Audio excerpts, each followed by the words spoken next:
هەموو ئامادەکاریانکان تەواوە ئەمڕۆ کە لەسەر پەیوەندی بووم لە هەموو بنکەکانی پارێزگاکانی هەرێمی کوردستان و هەموو کەلوپەل و ئەو مادە لۆجستیانی کە پێویست بۆ پرۆسەی ئامادەکراوە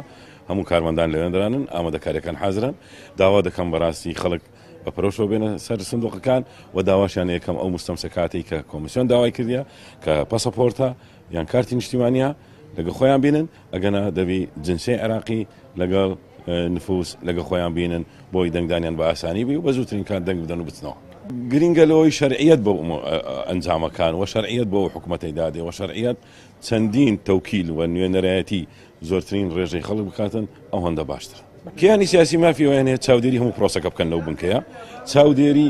هەموو کردارەکانی ناو وێزگەی دەنگدان بکەن تەنها ناو کابینەی دەنگدان ڕێیان پێ نادرێت کە دەنگدەر نیەتی خۆی لەسەر کاغەزی دەنگدان دادنێت. پێویستە کیانی سیاسی ڕێکارەکانی بخوێن بیتەوە بزانی چۆن مراقەبە دەکا و کۆمیسیۆنیش ئاگادار کاتەوە لە هەر شتێک کە لەو ڕێنمایانە لا دەدرێت و ئینشاڵڵە بە هاوکاری هەمومان پرۆسەکە ڕێک دەڕوە.